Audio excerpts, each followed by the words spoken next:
ሰይድ ወረባቦ ሀገር ገብቶ ታሰረ። ምንድነው የምናየው ይሆናል? ይቅርታ ምን ክፍት ይሆናል? ታኩሪ ስትችሽ ትራሳያችሁ ወሳያች የታኩር ሽቶ በክብር ነው የተቀመጠው። ጁማ ብቻ የምንጠቀመው ይሄ ታኩር ሽቶ ነው። ሰላም አለይኩም። ወአለይኩም ሰላም። ከበር ሰው እንዴት ነው ወንድማችን? ደህና ሰላም ነው? አማን ነው አለ። በሰላም ገባ? አዎ በሰላም ገባ። ሳትሸኘኝ አንተ በጣም ነው የታዘብኩት። አረ መቼ አልደወላችሁልኝም እኮ ለነገሩ። እኔ የምልህ አንድ ነገር ልነግርህ ነበር። እሺ።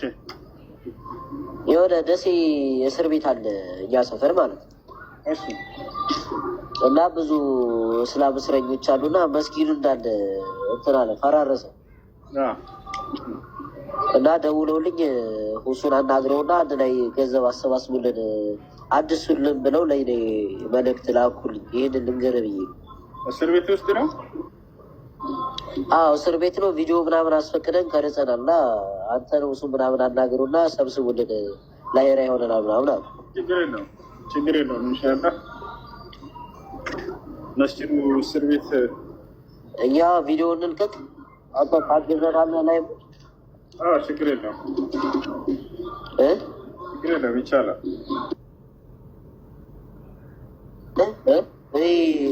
ሁለተኛ እስር ቤት ሁለተኛ ጣቢያ ነው ምናምን ይባላል። ዋና ነው ደሴ ውስጥ ማለት ነው። እና ብዙ ሰለምቲዎች ምናምን አሉ እና እንዳለ ግድግዳው ምናምን ነቀዝ በልቶታል ሁሉም ነገር ማለት ነው። ችግር የለም ኢንሻላህ። መስጂዱ የምታደሱበት ደሳ ነው የሚፈልገው አይደለ? ደሳ ነው የሚፈልገው አይደለ? እድሳት ነው። ብዙ አመት ሆኖታልና በቃ አቅም አነሳቸው ሁሉ በቃ ኢንሻላህ። በውስጥ አውራኝ በቃ ከቻልክ እናውራና አወራለሁ። አይሽ እሺ ወንድምሽ አመሰግናለሁ። መቼ በቃ እሺ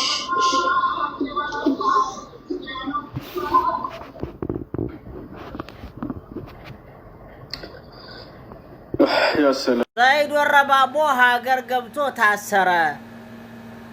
እንዴት በዚህ ሰዓት ኢትዮጵያ ሲገባ አንድ የሚያስረው ዘመድ ከዛ ሁሉ አጨብጫቢ አንድ የሚያስረው ዘመድ ያጣሱና እንዴት አሁን ጫላና መገርሳ ባሉበት ሰዓት እንዴት ትሰዱታላችሁ?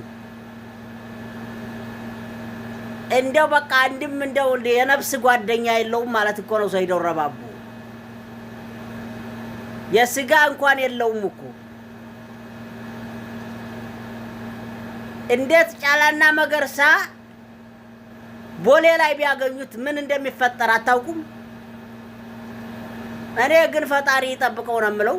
ብልጽግናዎች እንደማያስሩ ታውቃለሁ። እኔ በደንብ ነው የማውቀው። ብልጽግናዎች እነ ስብሐት ነካንም ፈተዋል። እንኳን ሰይድ ወረባቦን አዝማሪ ያስራሉ። እንደ አዝማሪ ነው ሰይድ ወረባቦ ምን እንዳይሆን ፓልቶክ የሚባል ፕሮግራም አለ ምናምን ተብሎ እኔ ያው ከሀገር ውጭ ነው የምኖረው። የዛሬ 11 ዓመት አካባቢ ላይ ነው 11-12 ዓመት አካባቢ ላይ ፓልቶክ የሚባል ፕሮግራም አለ ተብሎ ፓልቶክ የሚባል ነገር ለማዳመጥ መጣን። ከዛ ስመጣ በጣም ሙስሊሞች በጣም እየሰሩ ነበር በዛን ሰዓት ኢትዮጵያ ውስጥ ነው። ኡስታዝ አዋይደር ነው፣ ኡስታዝ ሀምዛ የሚባሉ አሁን ኡስታዝ ማመር ከድር ምትላቸው ማለት ነው። ሌሎችም ነበሩ። በወቅቱ በጣም በትልቁ ስራ ይሰራ ነበረ። ኡስታዝ ጁንዱላ የሚባልም ነበረ። በጣም ይሰሩ ነበር መሬት ላይ። በአንድ ቀን አዳሜት ሁሉ እየሄዱ 500 ሰው ያሰልማሉ ምናምን ነገር በጣም እንቅስቃሴ የነበረበት ሰዓት ነበር። ከዛ በኋላ ምንድን ነው ማድረግ ያለብን ሲባል ጉሩፕ ተፈጥረዋል፣ ግባ ተባልኩኝ። ከዛ ኦርቶዶክስ፣ ካቶሊክ፣ ፕሮቴስታንት፣ ኦንሊ ጂሰስ አራቱም ያለበት ጉሩፕ ገባን፣ ስራ መስራት ጀመርን። ከዛ ጭራሹን ቁርአንን እኔ ማጥናት አለብኝ ብዬ ሳጠናው ጭራሹን እየሳበኝ ነው የሚመጣው እና በጣም ነገርኳቸው። በጣም እየተበጠበጥኩኝ ነው እኔ አልቻልኩም። ይሄ ቁርአን የሚባለው ነገር ቢቀርብኝስ አልኩና ሁለተኛ ምናምን ብዬ ከደንኩት። በቃ አያገባኝም ስለ ቁርአን ምናምን ብዬ በቃ ስለ ባይብል ብቻ እንትን ስል ባይብል ላይ ደግሞ ተስፋ የሚያስቆርጥ ነገር መስማት ጀመርኩኝ ከስኮላሮቹ እነ ዶክተር ፒዮ እነ ዶክተር ሞጃ ሞሜን ምናምን የመሳሰሉት ደግሞ ሌላ ነገር ይነግሩኛል። ያለ እድሜ ነበር የምንጠራራው የነበረው በወቅቱ። በጣም እጠይቃለሁ። ባይብል ኦሪጂናል አውቶግራፊ የለም እባላለሁ። ባይብል በማኑስክሪፕት ዲፈረንስ አለው። ብሮክን ቼን አለው። የተሰበረ ሰንሰለት ነው ያለው። እነ ሳይናቲከስ ቫቲካንስ አሌክሳንደርስ ኤፍሬማ የሚባሉ 5800 የሚያክል ማኑስክሪፕት አለ እና ከየት እንደመጣው እንትኑ ሶርሱ ራሱ አይታወቅም። በጣም ልቤ ተሰበረ። ሳልፈልግ በግዴ እንደገና ድጋሚ ቁርአን ማጥናት ጀመርኩኝ። ከዛ ቁርአን ማንበብ ጀመርኩኝ። ከዛ ሐዲስ ማንበብ ጀመርኩኝ። ተፍሲር ሲራ ምናምን ነገር ማንበብ ጀመርኩኝ። በቃ መረበሽ ነው ስራዬ። ታገልኩኝ። እንደዛም ሆኖ ተመልሼ መድረክ ላይ መጣና ደግሞ ነብዩ መሐመድ እንደዚህ ነው፣ ነብዩ መሐመድ እንደዚህ ነው እያልኩ አወራለሁ። ውስጤ ግን ሌላ ነው ውስጤ የነበረው። በቃ ትግል ቤተሰብ የምላርገው፣ ጎረቤቶቼ የምላርጋቸው፣ ጓደኞቼ የምላርጋቸው፣ አብረ አደጎቼ የምላርጋቸው ምንድን ነው? እንዴት ነው የማደርገው? የክላስ ሜቶቼ ምንድን ነው የምለው? ከዚህ በኋላ ወይ አግኖቲስት አልሆንኩኝ ወይ ኤቲስት አልሆንኩኝ። ዝም ብዬ እንትን እባክናለሁ። ቁርአንን ግልጥ ሳረገው አላህ ሲናገር ሰማዋለሁ። ያላ ንግግር ነው ቁርአን ሙሉ ለሙሉ ሱረቱ ሁጁራት ምዕራፍ 49 ቁጥር 13 ላይ ያረሰው እናንተ ሰዎች ሆይ ከወንድና ከሴት ፈጠርናችሁ ይላል። ወይኔ የሚናገረው አላህ ነው ማለት ነው። እኛ እኮ አላህ በቁርአን ውስጥ ተናግሮ አያውቅም ስንል ነበር የነበርነው። ቁርአን ያላ ንግግር ነው። ሰውኛ ዘይቤ አነበብኩት 5 ነው ከጫፍ ያነበብኩት። እኔ በህይወት ዘመኔ ባይብልን ከጫፍ እስከ ጫፍ ከዘፍጥረት እስከ ራዕየ ዮሐንስ ድረስ እያልኩኝ 10 ያንብቤዋለሁ። ለዛውም ተውት። ሌሎቹ በእንግሊዝኛ ያነበብኳቸውን ዕብራይስጥና ግሪክ የሞከርኩት ምናምን ተውት። በአማርኛ ብቻ ነው የምነግራችሁ። ቁርአንን 5 ጊዜ በአማርኛ ከጫፍ እስከ ጫፍ ከሱረቱ ፋቲሃ ጀመርና ሱረቱ ናስ 5 ያንብቤዋለሁ። በቃ እንዲህ አይነት እየተፈተንኩኝ ምን ነው ባላወቅኩት ቁርአንን በቀረብኝ ምን ነው ሙስሊሞችን እያወቅኳቸው ስለ እስልምና በውጪ አርካኑን ኢስላምና አርካኑን ኢማን እያልኩኝ እየተሰማኝ አረፌ ብቀመጥስ ለቆ አይለቅም። ራሱ አሁን ቃል ስትናገር አንድ ነገር ነበረ፣ ዝም ብሎ ይስባል ስትል ነበረ። አይለቃችሁም፣ ከጀመራችሁት አይለቃችሁም። በቃ ይሄ ነው ያለው እውነታ ማለት ነው። ማርኮ ያስቀራል። ሱረቱ ፉሲላት ምዕራፍ 41 ቁጥር 41 ላይ አሸናፊ መጽሐፍ በመጣላችሁ ጊዜ ነው የሚለው። አሸናፊ መጽሐፍ በመጣላቸው ጊዜ ይላል። እነዚያ የካዱት ጠፊዎች ናቸው ይላል። አሸናፊ መጽሐፍ ያሸንፋል። እንደሚያሸንፍ አይተናል። የብዙዎቹ ሰዎችን ህይወት ሲማርክ አይተናል። እና አሁንም ትግል ላይ ናት ያለችው ቃል። እመኑኝ የጊዜ ጉዳይ ነው። ቃል ምንም ነገር ብታደርግ እኔ እንትን አላትም። እንኳን ተዋት ቃልና ትንሿን አሁን በቅርብ ቀን ማናገር ጀምሬያለሁ። እኔ ዝም ብዬ የሆነ ነገር የሚሰማኝ ነገር አለ ውስጤ። ኢልሃም ይሁን ምን ይሁን አላውቅም፣ አላህ ነው የሚያውቀው። ብዙ ሰዎች አሁን በቀደም ተቃወሙኝ። ኧረ አላህና መልእክተኛውን ተሳደባለች ምናምን አሉኝ። እኔ አሁን ላይ ተውኝ። ትንሿ የምትባለው አሁን ቤቷ ብትበረብሩት የሆነ ነገር ታገኛላችሁ አይደል? የጊዜ ጉዳይ ነው። ኢንሻአላህ ብዙ ሰዎች ነጻ ይወጣሉ። ብዙ ሰዎች እንትን ይላሉ። ውስጣቸውና ውጫቸው አንድ አይነት አይደለም። ውጫቸውን እየተሳደበ ያለው አሁን ቃልን ብትሏት የኢየሱስን አምላክነት ክጄ ምናምን ነገር በኢየሱስ ምናምን ልትላችሁላ ትችላለች። ውስጧ ግን ሌላ ነው። ራሷን ትፈትሽ። የምሬ ነው የምነግራችሁ። አይደለም ቃል ብቻ አይደለም። ብዙዎች በእንደዚህ አይነት ነገር ውስጥ በይሉንታ ውስጥ ተሸምቀቀው ነው ያሉት። የጊዜ ጉዳይ ነው። ሁጃ ቆሟል። ከዚህ በኋላ ማለት ነው። ሪሳላውን ሰምታችኋል። ብዙ ክርስቲያኖች ሰምታችኋል። እውነቱን ሰምታችኋል። እያወቃችሁ ግን በእሳት አትጫወቱ። እኛ ጉዳያችን የቁጥር አይደለም። ጉዳያችን የቲፎዞ ጉዳይ አይደለም። ፖለቲካ አይደለም። እዚህ የተቀመጥ ነው ወይም ደግሞ ቢዝነስ ማን ሆነን ስለ ቢዝነስ አይደለም እያወራን ያለ ነው የህይወትና የሞት ጉዳይ ነው። የእስልምና ከምድረ ገጽ እናጠፋዋለን ብለን ነው የምናስበው የነበረው። ድራሽ ከኢትዮጵያ ምድር ድራሽ አባቱን እናጠፋለን ብለን ነበር የተነሳ ነው የነበረው ማለት ነው። እና ተነስተን ከዛ መካከል ውስጥ ስንሞክረው እየረበሸን መጣ። አንድ በርናባስ የሚባል ልጅ ነበር። እሱ ምን አለ፣ መሐመድን ዝም ብዬ ሳስበው የሆነ ነገር ወርዶለታል እንጂ ዝም ብሎ ኮረጆ ነው ምናምን ብዬ አላምንም አለ። ለምን እንደዛ አልክ ምናምን ስለው፣ አይ በቃ የሆነ ነገርማ አለው። ይሄ ነገር እንዴት ቁርአኑ እኮ በጣም ሰፊ ነገር ነው የሚያወራው።